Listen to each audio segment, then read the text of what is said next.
താലിയോഗം ഭാഗം 4. അവൾക്ക് ദേഷ്യം തോന്നി. എങ്കിലും ഇപ്പോൾ താൻ ഒറ്റയ്ക്കാണ് എന്നുള്ളത് കൊണ്ട് തന്നെ അവൾ ഒന്നും മിണ്ടാതെ വണ്ടിയിലേക്ക് കയറാൻ പോയതും അങ്ങനെ അങ്ങ് പോയാലോ എന്ന് പറഞ്ഞ് ഒരാൾ അവളുടെ കയ്യിൽ കയറി പിടിക്കാൻ പോയതും പെട്ടെന്നാണ് അവൻ തെറിച്ചു പോകുന്നത് അവൾ കണ്ടത്. നിലത്ത് വീണ ആളെയും എന്താ സംഭവിച്ചത് എന്ന് അവൾ നോക്കിയതും മുന്നിൽ ദേഷ്യത്തോടെ നിൽക്കുന്ന അർജുനെ കണ്ടു. അപ്പോഴേക്കും മഴ പെയ്തു തുടങ്ങിയിരുന്നു.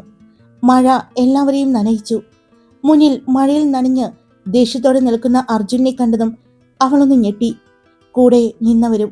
അർജുൻ നേരെ വന്ന് എല്ലാവരെയും അവൻ നിലംപരിശാക്കി. എഴുന്നേക്കാൻ പോലും ആവാതെ അവർ തെറിച്ചു പോയിരുന്നു. എങ്ങനെയൊക്കെയോ അവന്മാർ എഴുന്നേറ്റ് വണ്ടിയിലേക്ക് കയറി വണ്ടി എടുത്തുകൊണ്ട് പോകുന്നത് നോക്കി നന്ദിത നിന്നു. അവളുടെ ശരീരം വിറയ്ക്കുന്നുണ്ടായിരുന്നു. അവൾ നന്നായി പേടിച്ചു പോയിരുന്നു. അപ്പോഴാണ് തന്റെ മുന്നിൽ ദേഷ്യത്തോടെ നിൽക്കുന്ന അർജുനെ അവൾ കണ്ടത്. മര്യാദക്ക് ഞാൻ നിന്നെ വിളിച്ചതല്ലേ, അപ്പൊ നിനക്ക് അഹങ്കാരം. എന്നിട്ട് എന്തായി? ഇപ്പൊ ഞാൻ വന്നില്ലായിരുന്നെങ്കിൽ? അവൻ ദേഷ്യത്തോടെ ചോദിച്ചു. അവൾ ഒന്നും മിണ്ടാതെ തലകുനിച്ചു നിന്നു. ഇങ്ങോട്ട് വാടി എന്ന് പറഞ്ഞുകൊണ്ട് അവൻ ദേഷ്യത്തോടെ പറഞ്ഞുകൊണ്ട് അവളുടെ കൈ പിടിച്ച് അവളെ അവന്റെ കാറിനടുത്തേക്ക് കൊണ്ടുവന്നു. അവളെ ഡ്രൈവിംഗ് സീറ്റിലേക്ക് ഇരുത്തി സീറ്റ് ബെൽറ്റ് ഇട്ടുകൊടുത്തു. അവൻ നന്ദിതയുടെ കാറിനടുത്തേക്ക് വന്നു. അതിൽ നിന്നും അവളുടെ ബാഗും പേഴ്സും കാറിന്റെ കീയും എല്ലാം എടുത്തുകൊണ്ട് അവൻ ഡ്രൈവിംഗ് സീറ്റിൽ വന്നിരുന്നു. അപ്പോഴും ഒന്നും മിണ്ടാതെ തല കുനിച്ച് കയ്യിലേക്ക് നോക്കിയിരിക്കുകയായിരുന്നു നന്ദിത. അവൻ അവളെ ഒന്ന് നോക്കിക്കൊണ്ട് വണ്ടി എടുത്തു. വീടെത്തിയതും അവൾ വേഗം ഇറങ്ങി. ആ മഴയിൽ നനഞ്ഞുകൊണ്ട് അവൾ ഓടിച്ചെന്ന് സ്റ്റെപ്പിനടുത്ത് വെച്ചിരിക്കുന്ന ചെടിച്ചട്ടിയിൽ നിന്നും വീടിന്റെ താക്കോലും എടുത്ത് വീട് തുറന്നു. അവൾ അകത്തേക്ക് കയറി. അവൾ ഓടി അവളുടെ റൂമിലേക്കാണ് പോയത്. റൂമിൽ ചെന്നതും അവൾ പൊട്ടിക്കരഞ്ഞുകൊണ്ട് ബെഡിലേക്ക് കിടന്നു. അല്പസമയം കഴിഞ്ഞതും ശക്തമായ ഇടിമിന്നലും ശബ്ദവും റൂമിലേക്ക് വന്നതും അവൾ ബെഡിൽ നിന്നും ചാടി എഴുന്നേറ്റു. താൻ കയറി വന്നപ്പോൾ ഹാളിലെ ഡോർ അടച്ചിട്ടില്ല എന്ന് അവൾ ഓർത്തു. അവൾ മുഖമെല്ലാം തുടച്ച് റൂമിൽ നിന്നും ഇറങ്ങാൻ പോയതും പെട്ടെന്ന് കറണ്ട് പോയി. അവൾ തപ്പിത്തടഞ്ഞ് ബെഡിനടുത്തുള്ള ടേബിളിനടുത്തേക്ക് ചെന്നു. അവിടെ നിന്നും ഒരു മെഴുകുതിരി എടുത്ത് അവൾ കത്തിച്ചു. പിന്നെ അതുമായിട്ട് താഴേക്ക് വന്നു. താഴെ വന്ന് ഡോറിനടുത്ത് എത്തി. അവൾ ഡോർ അടച്ച് തിരിഞ്ഞതും സോഫയിൽ ഇരിക്കുന്ന അർജുനെ കണ്ട് അവൾ ഞെട്ടലോടെ വാതിലിലേക്ക് ചാരി നിന്നു. നിങ്ങൾ പോയില്ലേ? അവൾ ശ്വാസം ആഞ്ഞു വലിച്ചുകൊണ്ട് ചോദിച്ചു. അവൻ ടേബിളിലിരുന്ന അവളുടെ ഫോണും ബാഗും കാറിന്റെ കീയും അവൾക്ക് നേരെ നീട്ടി. അവൾ അത് വാങ്ങാതെ നിന്നതും അവനത് ടേബിളിലേക്ക് തന്നെ വെച്ചു. എനിക്ക് നിന്നോട് സംസാരിക്കണം, അർജുൻ പറഞ്ഞതും അവൾ ഒന്നും മിണ്ടാതെ നിന്നു. അർജുൻ എഴുന്നേറ്റ് അവളുടെ അടുത്തേക്ക് വന്നു. അന്ന് ആ പാർട്ടിയിൽ വെച്ച് എന്താ സംഭവിച്ചതെന്ന് എനിക്കറിയാം. അന്ന് ആ റൂമിൽ എൻ്റെ കൂടെ ഉണ്ടായിരുന്നത് നീയാണെന്നും എനിക്കറിയാം. അവൻ പറഞ്ഞതും അവൾ ഞെട്ടലോടെ അവന്റെ മുഖത്തേക്ക് നോക്കി. നമ്മളെ രണ്ടുപേരെയും ചതിച്ചതാണെന്നും എനിക്കറിയാം. അതിനുള്ളത് ഞാൻ കൊടുത്തിട്ടുണ്ട്. പക്ഷെ നിന്നെ എങ്ങനെ കാര്യങ്ങൾ പറഞ്ഞ് ബോധ്യപ്പെടുത്തണമെന്ന് എനിക്കറിയില്ലായിരുന്നു. ഞാൻ ഒരുപാട് നിന്നെ കാണാൻ ആഗ്രഹിച്ചിരുന്നു. നിന്റെ മുന്നിൽ വരാൻ ശ്രമിച്ചിരുന്നു. പക്ഷെ നീ എന്നെ കാണാതെ മാറി നടക്കുകയാണ് എന്ന് എനിക്ക് മനസ്സിലായി. എന്തിനാ നീ എന്നെ കാണാതെ മാറി നടന്നത്? അവൻ ചോദിച്ചുകൊണ്ട് അവൾക്കടുത്തേക്ക് വന്നു. ഇല്ല, അവൾ അത്രയും പറഞ്ഞു നിർത്തി. തല കുനിച്ചു നിന്നു. അവൻ അവളുടെ താടിത്തുമ്പിൽ പിടിച്ച് മുഖമുയർത്തി. ഞാനൊരു കാര്യം ചോദിക്കട്ടെ നന്ദിത? നമ്മൾ രണ്ടുപേരും അന്ന് അറിഞ്ഞുകൊണ്ട് തെറ്റ് ചെയ്തവരല്ല. നമ്മുടെ ജീവിതത്തിൽ സംഭവിച്ചു പോയതാണ്. അതിൽ നമ്മൾ രണ്ടുപേരും കുറ്റക്കാരല്ല. പക്ഷേ ജീവിതത്തിൽ ഒരിക്കലും തിരുത്താൻ പറ്റാത്ത ഒരു കാര്യമാണ് നടന്നത്. അത് തിരുത്തണമെങ്കിൽ ഇനി നമ്മൾ രണ്ടുപേരും തന്നെ വിചാരിക്കണം. എൻ്റെ ജീവിതത്തിൽ ഞാൻ ആദ്യമായിട്ട് അറിഞ്ഞ പെണ്ണ് നീയാണ്. അതുകൊണ്ട് തന്നെ ഇനി മറ്റൊരാൾ എൻ്റെ ജീവിതത്തിലേക്ക് വരില്ല. നിനക്കും അങ്ങനെ തന്നെയാണ് എന്ന് എനിക്കറിയാം. ആ സംഭവത്തിന് ശേഷം എൻ്റെ മനസ്സിൽ മുഴുവനും നീയാണ് നന്ദിത. കണ്ണടയ്ക്കാൻ പോലും എനിക്ക് പറ്റുന്നില്ല. നിന്റെ ഈ മുഖം തെളിഞ്ഞു വരുന്നു. അതുകൊണ്ട് ഞാൻ തന്നെ വിവാഹം കഴിക്കട്ടെ. അറിയാതെ ആരോ കുരുക്കിയ കുരുക്കിൽ അകപ്പെട്ടു പോയ നമ്മള് ആ തെറ്റ് ശരിയാക്കി മാറ്റാൻ ഇതിലും നല്ല വഴിയില്ല. അതുകൊണ്ട് ഞാൻ തന്നെ വിവാഹം കഴിക്കട്ടെ. ഇത് അന്നത്തെ ആ സംഭവം കൊണ്ട് മാത്രമല്ല, എനിക്ക് തന്നെ ഇഷ്ടമായത് കൊണ്ടാണ്. അവൻ അവളുടെ കണ്ണുകളിൽ നോക്കി തന്നെ പറഞ്ഞു. വേണ്ട, എനിക്ക് ഇഷ്ടമല്ല, എനിക്ക് സമ്മതമല്ല, അവൾ പറഞ്ഞു. എന്തുകൊണ്ട്? അവളുടെ മുന്നിൽ നിന്നുകൊണ്ട് അർജുൻ വീണ്ടും ചോദിച്ചു. എന്തുകൊണ്ടാ നന്ദിത നിനക്കെന്നെ ഇഷ്ടമല്ലാത്തത്? അവന്റെ ശബ്ദത്തിൽ ഇത്തവണ മൃദുത്വമില്ലായിരുന്നു. അത് ഒരു ഉത്തരവാദിത്വം ചോദിക്കുന്നത് പോലെ, ഒരു അവകാശമുള്ളത് പോലെ. നന്ദിത തല കുനിച്ച് നിശബ്ദമായി നിന്നു. മറുപടി പറയേ, അവൻ വീണ്ടും പറഞ്ഞു. ശബ്ദം കുറച്ച് കഠിനമായിരുന്നു. അവൾ ഒന്നും പറഞ്ഞില്ല. അവൾ മിണ്ടാതെ നിൽക്കുന്നത് കണ്ടതും അവന്റെ ക്ഷമ നശിച്ചു തുടങ്ങിയിരുന്നു. നന്ദിത, അവൻ ദേഷ്യത്തോടെ വിളിച്ചു. ഞാൻ ചോദിക്കുന്നത് ഒരു സാധാരണ കാര്യമല്ല. നിനക്കെന്നെ വേണ്ടെന്ന് പറയാൻ ഒരു കാരണം ഉണ്ടാവും. അതെന്താണെന്ന് എനിക്കറിയണം. അവൾ പെട്ടെന്ന് തല ഉയർത്തി. കണ്ണുകൾ നിറഞ്ഞു. പക്ഷേ ഇത്തവണ അതിൽ ദേഷ്യം ഉണ്ടായിരുന്നു. കാരണം, അവൾ പുച്ഛത്തോടെ ചിരിച്ചു. ഇതിനെല്ലാം കാരണം നിങ്ങളുടെ സഹോദരിയാണ്. അവൾ പറഞ്ഞത് കേട്ടതും അർജുൻ ഒന്ന് നിശ്ചലമായി. എന്ത്? അവൻ പതുക്കെ ചോദിച്ചു. അതെ, അവൾ ശബ്ദമുയർത്തി. നിങ്ങളുടെ സഹോദരി എന്റെ അനിയനോട് അങ്ങനെ ചെയ്തില്ലായിരുന്നെങ്കിൽ ഞാനും നിങ്ങളും ഒരിക്കലും കണ്ടുമുട്ടേണ്ടി വരില്ലായിരുന്നു. അവളുടെ വാക്കുകൾ അർജുന്റെ നെഞ്ചിൽ കുത്തിയതുപോലെയായിരുന്നു. ഇന്നിപ്പോ എന്റെ അനിയൻ ഏറ്റവും കൂടുതൽ വെറുക്കുന്നത് നിങ്ങളുടെ സഹോദരിയാണ്. അങ്ങനെയുള്ളപ്പോ ഞാൻ എങ്ങനെയാ നിങ്ങളെ എന്റെ ജീവിതത്തിലേക്ക് കൊണ്ടുവരുന്നേ? അവളുടെ ശബ്ദം വിങ്ങി. ഞങ്ങൾക്ക് ഇനി നിങ്ങളുമായിട്ടുള്ള ബന്ധങ്ങൾ വേണ്ട. നിങ്ങളുമായോ നിങ്ങളുടെ കുടുംബവുമായോ ഞങ്ങൾക്കൊരു ബന്ധമില്ലാതെ ജീവിക്കണം. ദയവായിട്ട് ഞങ്ങളെ വിട്ടേക്ക്. ആ നിമിഷം അവളൊരു സഹോദരിയായിരുന്നു. സഹോദരി മാത്രമായിട്ടാണ് ചിന്തിച്ചത്. അർജുൻ കുറച്ചുനേരം ഒന്നും പറഞ്ഞില്ല. പിന്നീട് അവൻ ദീർഘനിശ്വാസം വിട്ടു. നീ പറഞ്ഞത് സത്യമാണ്, അവൻ ശാന്തമായി പറഞ്ഞു തുടങ്ങി. ഇതെല്ലാം ഒരു രീതിയിൽ എന്റെ സഹോദരിയും നിന്റെ സഹോദരനും കാരണം തന്നെയാണ്. നന്ദിത അവനെ നോക്കി. പക്ഷെ ഞാൻ നിന്നെ സ്നേഹിക്കുന്നതിന് കാരണം അതല്ല. നിന്നെ എന്റെ മുന്നിലേക്ക് കൊണ്ടുവന്നത് അത് ദൈവം തന്നെയാണ്. അവർ തമ്മിൽ ഇഷ്ടക്കേടില്ല നന്ദിത. നീ കരുതുന്നത് പോലെ അല്ല. ഒരിക്കൽ നമ്മളിലൂടെ അവർ പോലും ഒന്നാകാൻ സാധ്യതയുണ്ട്. വേണ്ട, നന്ദിത ദേഷ്യത്തോടെ പറഞ്ഞു. ഇപ്പൊ തന്നെ ഞങ്ങൾ ആകെ തകർന്നു നിൽക്കാണ്. ഇനിയും പ്രശ്നങ്ങളൊന്നും സഹിക്കാൻ ഞങ്ങൾക്ക് പറ്റില്ല. അവളുടെ ശബ്ദം വിങ്ങി. ദൈവത്തെ ഓർത്ത് ഞങ്ങളെ വെറുതെ വിട്. ഞാനും എൻ്റെ സഹോദരനും എൻ്റെ അച്ഛനും അമ്മയും എങ്ങനെയെങ്കിലും ജീവിച്ചോളാം. നിങ്ങൾ ഞങ്ങളുടെ ജീവിതത്തിലേക്ക് വീണ്ടും വരരുത്. അവൾ അവന്റെ മുന്നിൽ കൈകൂപ്പി നിന്നു. അവൻ പെട്ടെന്ന് അവളുടെ കൈ പിടിച്ചു. എത്ര നീ പറഞ്ഞാലും ഞാൻ നിന്നെ വിട്ടു കളയില്ല. അവന്റെ ശബ്ദം ഉറച്ചതായിരുന്നു. അതില് വേദനയുണ്ടായിരുന്നു. ആ സംഭവം നടന്ന ദിവസം മുതൽ ഞാൻ ഒരു രാത്രി സമാധാനമായിട്ട് ഉറങ്ങിയിട്ടില്ല. എന്റെ മുന്നില് നിന്റെ മുഖം മാത്രം. അവൻ പതുക്കെ അവളെ ചേർത്ത് പിടിച്ചു. നന്ദിത അവന്റെ കയ്യിൽ നിന്നും വീടാൻ ശ്രമിച്ചു. എന്നെ വിട്, അവൾ കിടന്ന് കുതറി. പക്ഷേ അവന്റെ പിടി കൂടുതൽ മുറുകി. അവൻ അവളെ വലിച്ച് അവന്റെ നെഞ്ചിലേക്ക് ചേർത്ത് പിടിച്ചു. അവളുടെ മുഖം അവന്റെ നെഞ്ചിൽ ഒതുങ്ങി. അവളുടെ ഹൃദയമിടിപ്പ് അവൻ കേട്ടു. അവന്റെ ശ്വാസം അവളുടെ കഴുത്തിൽ തട്ടി. നന്ദിതയുടെ ശരീരം മുഴുവൻ വിറച്ചു. അവൾ വീണ്ടും വിടിക്കാൻ ശ്രമിച്ചു. അർജുൻ, ദയവായി. അവൾ അത്രയും പറഞ്ഞതും അവന്റെ ചുണ്ടുകൾ നന്ദിതയുടെ കഴുത്തിൽ പതിഞ്ഞു. ആ! അവന്റെ ശ്വാസം അവളുടെ ചർമ്മത്തിൽ ചൂടായി തട്ടിയപ്പോൾ അവളുടെ ശരീരം മുഴുവൻ വിറച്ചു. അവന്റെ ചുണ്ടുകളും നാവുകളും പതിയെ അവളുടെ കഴുത്തിലൂടെ സഞ്ചരിച്ചു. അവന്റെ ഓരോ സ്പർശവും അവളുടെ ഉള്ളിൽ അടക്കി വെച്ച വികാരങ്ങളെ ഉണർത്തുകയായിരുന്നു. പെട്ടെന്ന് അവൻ അവളുടെ കഴുത്തിൽ കടിച്ചതും ആ! ഒരു ചെറിയ വിങ്ങൽ അവളുടെ ഉള്ളിൽ നിന്നും പുറത്തേക്ക് വന്നു. അറിയാതെ അവളുടെ കൈകൾ അവന്റെ തലമുടിയിൽ പിടിച്ചു. അവൻ അവളുടെ ചുണ്ടിൽ ചുണ്ട് ചേർത്തു. അവളൊന്ന് വിറച്ചു. അവൻ അവളെ ഭിത്തിയിലേക്ക് ചേർത്ത് നിർത്തി. അവളിലേക്ക് അവനും ചേർന്ന് നിന്നു. അവളുടെ ചുണ്ടുകളെ കടിച്ചു നുണഞ്ഞു. ദീർഘനേരം അവൻ അവളെ ചുംബിച്ചു. അതിൽ ചെറിയ ദേഷ്യവും പരിഭവവും പ്രണയവും ഉണ്ടായിരുന്നു. അതെല്ലാം അവൻ അവളുടെ ചുണ്ടിൽ തീർത്തു. അവൾക്ക് ശ്വാസമെടുക്കാൻ ബുദ്ധിമുട്ടുന്നുണ്ടെന്ന് തോന്നി. അവൻ പതിയെ അവളുടെ ചുണ്ടിനെ ഞൊട്ടി നുണഞ്ഞു. ആ സമയം അവൾ കണ്ണുകൾ മുറുക്കി അടച്ചു. തളർന്ന് ഭിത്തിയിലേക്ക് ചേർന്ന് നിൽക്കുകയായിരുന്നു. കണ്ണുകൾ അടച്ചു നിൽക്കുന്ന നന്ദിതയെ അർജുൻ പ്രണയത്തോടെ നോക്കി. അവന്റെ കണ്ണുകൾ താൻ കടിച്ചു നുണഞ്ഞ ചുണ്ടിലേക്ക് എത്തിയതും അവൻ വീണ്ടും അവളിലേക്ക് ചേർന്ന് നിന്നുകൊണ്ട് അവളുടെ ചെവിയിലായി മുഖം അടുപ്പിച്ചു. 2 കൈകൾ കൊണ്ടും അവളെ പൊതിഞ്ഞു പിടിച്ചു. അവൾ ഞെട്ടി കണ്ണു തുറന്നു. പറ നന്ദിത, എന്റെ പെണ്ണാകാൻ സമ്മതമാണെന്ന് പറയ് നന്ദിത. അവൻ അവളുടെ ചെവിയിൽ ചുണ്ട് ചേർത്തുകൊണ്ട് പറഞ്ഞു. അവൾ അപ്പോഴും ഇല്ല എന്നുള്ള രീതിയിൽ തലയണക്കി. അടുത്ത നിമിഷം അർജുൻ അവളെ പൂർണ്ണമായും അടക്കി പിടിച്ചുകൊണ്ട് അവളുടെ കഴുത്തിലേക്ക് മുഖം പൂഴ്ത്തി. അവളുടെ പിടപ്പും നിശ്വാസവും ഒരുപോലെ നിലച്ചു. അവളുടെ കൈകളും ശരീരവും ഒരുപോലെ തളർന്നു.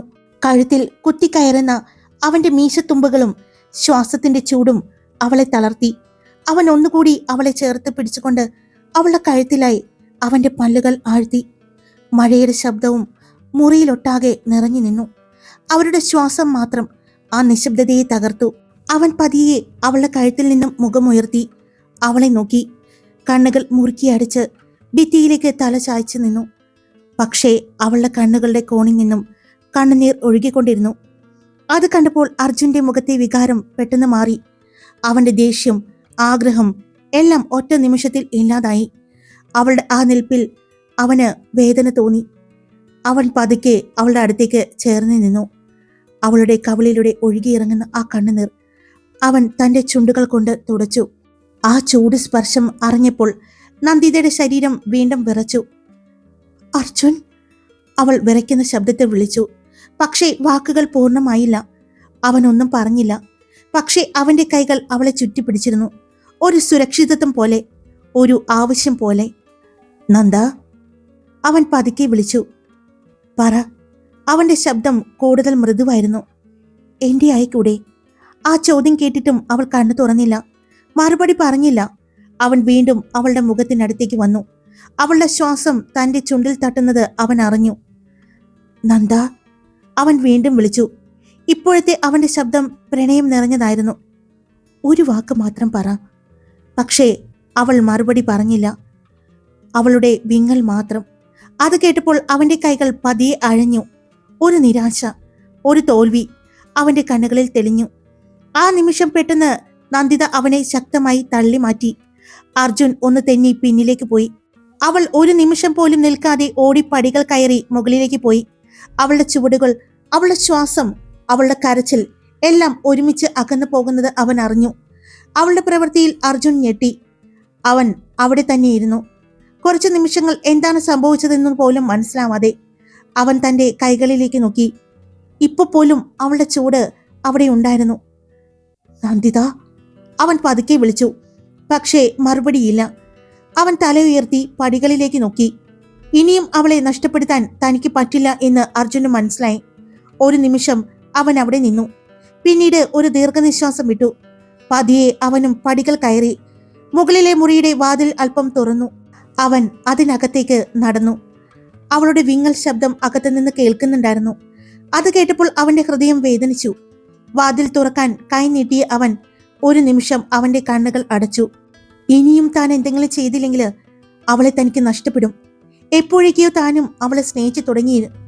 എപ്പോഴേക്കോ അല്ല, ആ സംഭവത്തിന് ശേഷം. അവൻ അവളെ അറിഞ്ഞ അന്നു മുതൽ അവളെ സ്നേഹിച്ചു തുടങ്ങിയിരുന്നു. അതിപ്പോൾ നഷ്ടപ്പെടാൻ പറ്റാത്ത അത്രയുമായി മാറിയിരുന്നു. വീണ്ടും അവളുടെ തേങ്ങൽ കേട്ടതും അവൻ വാതിലിലൂടെ അകത്തേക്ക് നോക്കി. എന്നെ ഇഷ്ടമല്ല എന്ന് പറയുന്ന നീ എന്തിനാ ഇങ്ങനെ കരയുന്നത് നന്ദിത? ഞാൻ ചേർത്ത് പിടിച്ചപ്പോൾ നീ എന്തിനാ സമ്മതിച്ചത്?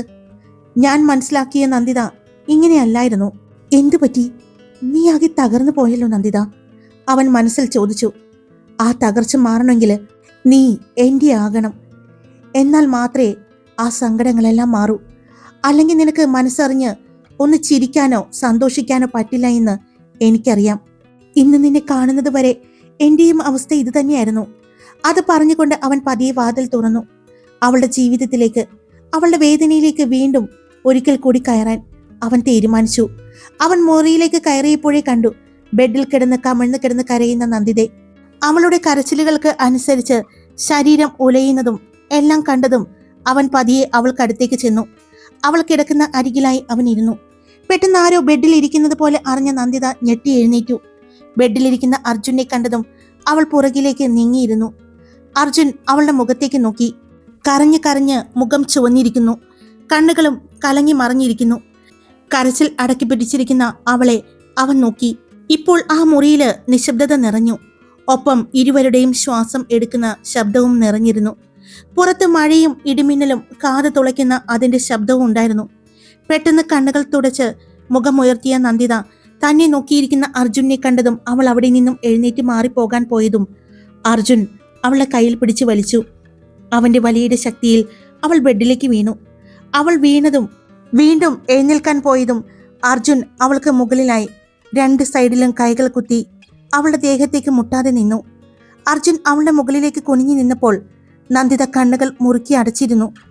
അവളുടെ നെഞ്ച് വേഗത്തിൽ ഉയർന്നു താഴുന്നത് അവൻ വ്യക്തമായി അറിയുന്നുണ്ടായിരുന്നു.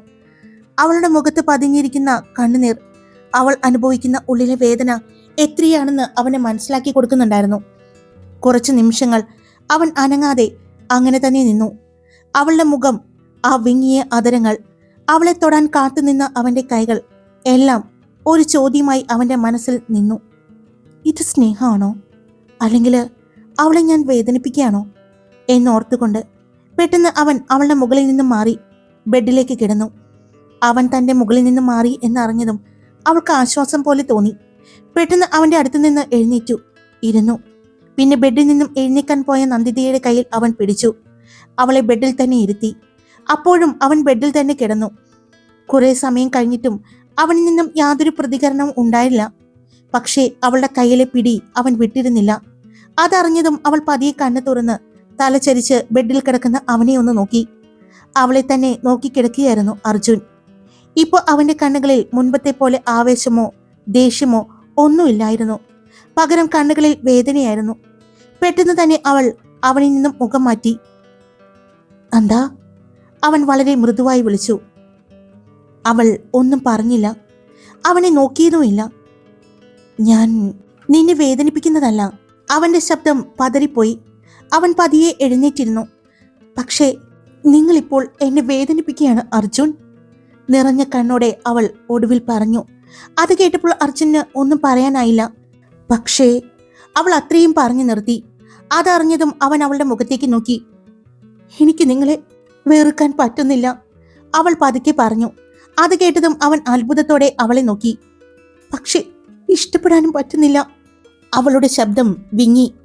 എൻ്റെ മനസ്സ്, എൻ്റെ ശരീരം എല്ലാം എനിക്ക് തന്നെ നിയന്ത്രിക്കാനാവുന്നില്ല.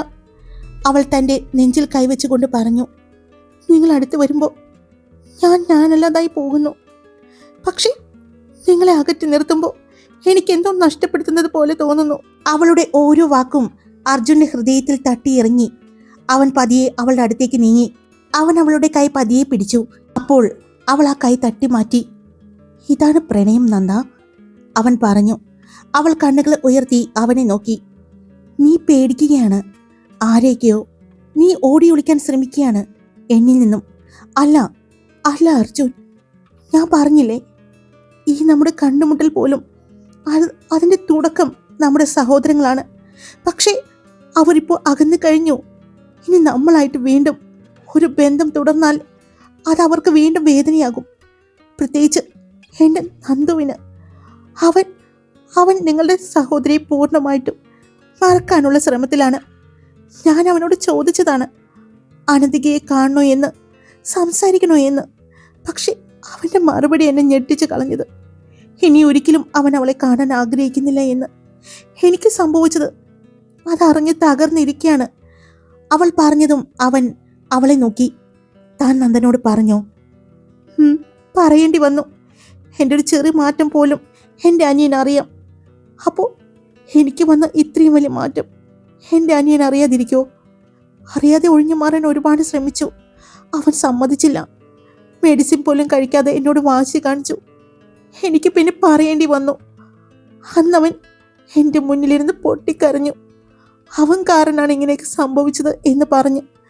അവൻ്റെ ആ നെഞ്ചു പൊട്ടിയുള്ള കരച്ചിൽ അതെനിക്ക് താങ്ങാൻ പറ്റില്ല. അവനിപ്പോൾ അനന്തികയോട് ദേഷ്യമാണ്. അവൾ അങ്ങനെ ചെയ്തത് കൊണ്ട് ഇങ്ങനെയൊക്കെ സംഭവിച്ചതെന്ന് എൻ്റെ നന്ദു ഉറച്ച് വിശ്വസിക്കുന്നു. ഞാൻ എങ്ങനെയാ മറ്റൊരു ബന്ധം സ്ഥാപിക്കാനായിട്ട് നിങ്ങളെ അവൻ്റെ മുന്നിലേക്ക് കൊണ്ടുപോയി നിർത്തുന്നത്? വേണ്ട വേണ്ട, ഞാനും എൻ്റെ നന്ദുവും എല്ലാം മറക്കാൻ തയ്യാറായി ഒരു തീരുമാനമെടുത്തതാണ്. അപ്പോഴാണ് ഇന്ന് അവന് വയ്യാതായത്.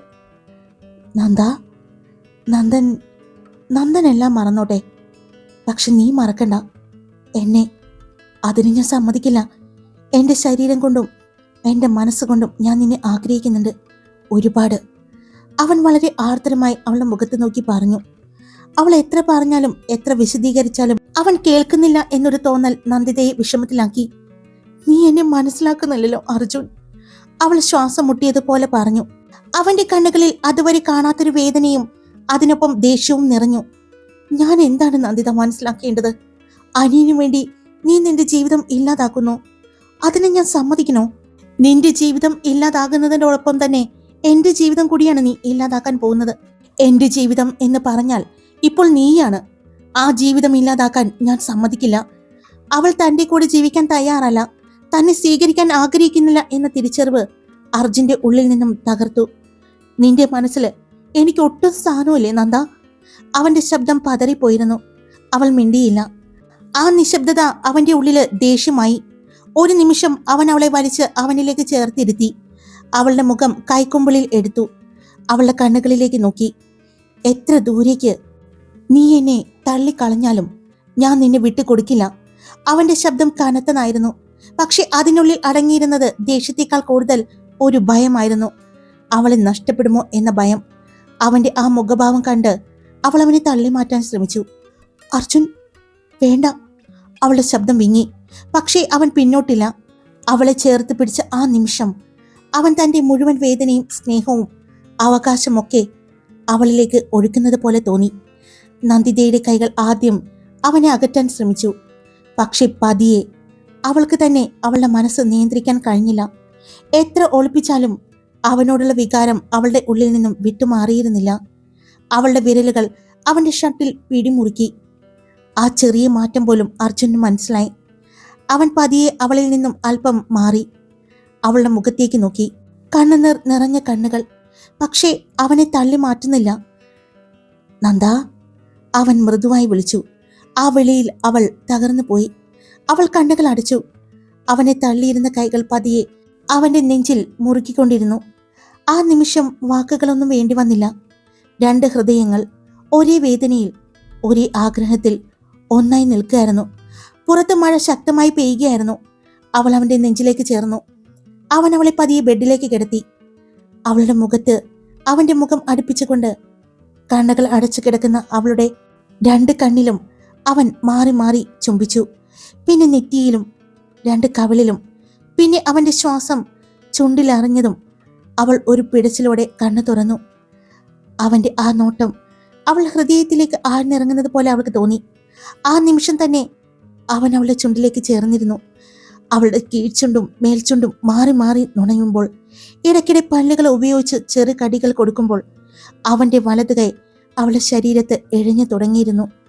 നനഞ്ഞിരിക്കുന്ന സാരി അവൾ മാറിൽ നിന്ന് മാറിയതും അവൾ പെട്ടെന്ന് അവന്റെ കയ്യിൽ പിടിച്ചു. പക്ഷേ അവൻ അവളുടെ ചുണ്ടിൽ അതറിഞ്ഞതും അമർത്തി കടിച്ചു. അവളുടെ കയ്യിൽ നിന്നും പിടിവിട്ടതും അവന്റെ കൈകൾ വീണ്ടും അവളുടെ ശരീരമാകെ ഓടി നടക്കാൻ തുടങ്ങി. ചുണ്ടുകളിൽ നിന്നും അവന്റെ ചുംബനം അവളുടെ കഴുത്തിലേക്ക്, അവിടെ നിന്നും അവളുടെ മാറിടങ്ങളിലേക്കും ഇറങ്ങുന്നത് അവൾ അറിഞ്ഞു. അവളിൽ നിന്നും വസ്ത്രങ്ങൾ അവൻ തന്നെ അഴിച്ചു മാറ്റി. അവൾ തടയാൻ ശ്രമിക്കുമ്പോൾ അവൾക്ക് ചുംബനങ്ങൾ നൽകി അവളെ തളർത്തി. പതിയെ അവളുടെ മാറിടങ്ങൾ നുണയാൻ തുടങ്ങിയപ്പോൾ അവളൊന്ന് പിടഞ്ഞു. വേണ്ട, നമ്മൾ പറഞ്ഞു തീരുന്നതിന് മുമ്പ് തന്നെ അവൻ അവളുടെ ചുണ്ടിൽ അമർത്തി ചുംബിച്ചു. I need you now. എന്നെ തടയരുത് എന്ന് പറഞ്ഞ് അവളുടെ കഴുത്തിൽ മുഖം ചേർക്കുമ്പോൾ അർജുന്റെ മുടിയിൽ അവളുടെ കൈകൾ കോർത്ത് പിടിച്ചിരുന്നു. അവളിൽ നിന്നും പൂർണ്ണമായും വസ്ത്രങ്ങൾ അഴിഞ്ഞു മാറുന്നത് അവൾ അറിഞ്ഞിരുന്നു. ഒപ്പം അവനും നഗ്നമായത് അവൾ അറിഞ്ഞു. പുറത്ത് മഴയും ഇടിമിന്നലും അതിന്റെ ഉഗ്രരൂപത്തിൽ ഭൂമിയിലേക്ക് പെയ്തിറങ്ങുമ്പോൾ അവളുടെ ഓരോ ശരീരഭാഗങ്ങളെയും പതിയെ ചുണ്ടിനാലും നാവിനാലും കീഴ്പ്പെടുത്തിക്കൊണ്ടിരിക്കുമ്പോൾ ആ സമയം അവളും അവനെ ആഗ്രഹിച്ചിരുന്നു. മനസ്സ് പൂർണ്ണമായും അവനിലേക്ക് മാത്രമായി. കുറച്ചധികം സമയം. അതിനുശേഷം ചെറു നോവിനാൽ വേദന അറിയിച്ചുകൊണ്ട് തന്നെ അവളെ അവൻ വീണ്ടും സ്വന്തമാക്കി. അറിഞ്ഞുകൊണ്ട്, പൂർണ്ണ ബോധത്തോടെ, മനസ്സിൽ ഒരുപാട് സന്തോഷത്തോടെ, പ്രണയത്തോടെ അവൻ അവളിലേക്ക് പെയ്തിറങ്ങി. ഏറെ നേരമായി തന്റെ നെഞ്ചോട് ചേർന്ന് കിടക്കുന്ന അവളെ അവൻ ഒന്നുകൂടി കെട്ടിപ്പിടിച്ചു. അവളുടെ കണ്ണുനീർ നെഞ്ചിൽ വീണൊഴുകുന്നത് അവൻ അറിയുന്നുണ്ടായിരുന്നു. അതുപോലെ അവന്റെ കണ്ണുകളും നിറഞ്ഞൊഴുകിയിരുന്നു. ഇങ്ങനെയൊന്നും പ്രതീക്ഷിച്ചില്ലായിരുന്നു.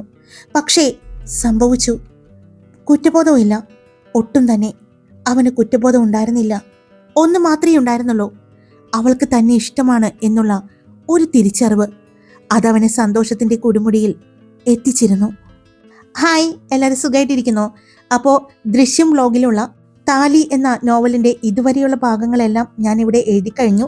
നാളെ മുതൽ താലിയുടെ പുതിയ അധ്യായം, താലിയോഗം എന്ന പുതിയ നോവലായിട്ട് നിങ്ങളിലേക്ക് എത്തുകയാണ്. എല്ലാവരും സബ്സ്ക്രൈബ് ചെയ്യുക, ലൈക്ക് ചെയ്യുക, ഹൈപ്പ് ചെയ്യുക, പിന്നെ കമൻറ്റ് ചെയ്യാനും മറക്കരുത് കേട്ടോ. അപ്പോൾ നാളെ കാണാം. Love you all.